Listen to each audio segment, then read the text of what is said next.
Is Christian nationalism a contradiction? By Colin Liddell.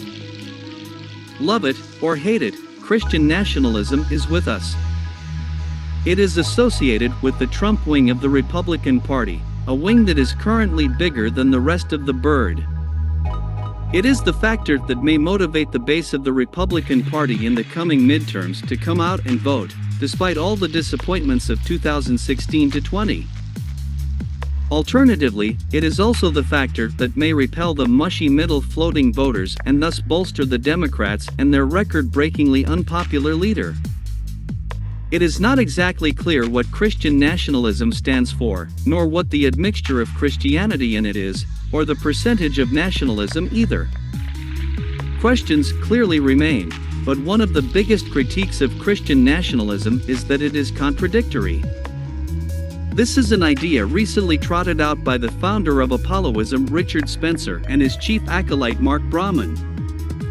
In short, according to Spencer, Christianity is inherently universalist and thus globalist, while nationalism is inherently anti-globalist. Simple, huh? Luke Ford counters with the idea that Christianity, as the religion of 2 billion, could not possibly be so monolithic and includes myriads within itself. By quoting different chapters of the Bible, a case can be made for Christianity being nationalist, just as much as it being globalist. Are either of these arguments valid? First, Luke Ford's counter-critique. This sounds rather like a cop-out. Sure, there are lots of different elements in Christianity, so much so that Christianity, by itself, could be said to be contradictory all on its own, an eye for an eye versus turn the other cheek. But, viewed in a macro-empirical way, it is quite clear that Christianity has some tendencies towards universalism, which certainly could be read as globalist in its nature. After all, it was only after Christianity went into a rapid decline that Europe entered a phase of vigorous nationalism. Secondly, Spencer's take on Christian nationalism. This seems overly reductive, so Luke Ford has a point. But, also, there is an assumption in Spencer's critique that different ideological essences cannot be mixed. In short, that all ideologies are, so to speak, akin to the noble gases, helium, neon, argon, krypton, xenon, and radon, which are famous for their inability to mix and form compounds. Historically, this does not appear to be the case with ideologies. There are many examples of hybrid ideologies: National Socialism, Liberal Fascism, Tory Anarchism, Islamic Socialism, National Bolshevism, and, yes, even Liberal Democracy, to name a few that spring readily to mind. Even where there are apparent contradictions in ideological essences, it seems reasonable to suppose that they are capable of modifying each other in various ways that may actually result in stable compounds.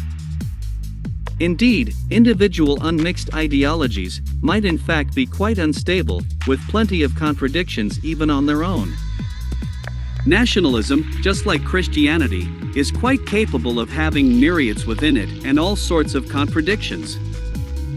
Especially in the modern world that has been bequeathed to us, one in which almost every state that feels stirrings towards nationalism is far from ethnically pure and homogeneous. It could even be pointed out that a lack of ethnic homogeneity is one of the preconditions of nationalism arising in the world today, and nationalism, under such conditions, is inherently contradictory and deeply problematic. Just take America as a prime example. A USA going into nationalism is immediately fraught with serious conflicts and contradictions, due to its racial diversity and its lack of a unifying identity. Such an identity could be based purely upon the so-called core population, but the core population, in the case of America, raises serious difficulties. Is it just white people, broadly defined, which only gives you around 2/3 of the population, and falling, and forces the remaining alienated 1/3 to serve as a fifth column for America's enemies? Or is it just the real core of the WASPs, a much smaller and weaker group? America seems more like a country that should avoid nationalism at all costs, in case it starts falling apart at the seams. However, by alloying its nationalist urges with the tolerance and wider acceptance inherent in Christianity's universalist message, the unstable gas of nationalism can be tempered and, in a sense, fixed into a more stable compound. Viewed in this way, Christian nationalism, at least in an American context, may not be such a contradiction after all. Rather, it might very well represent a resolution of the contradictions.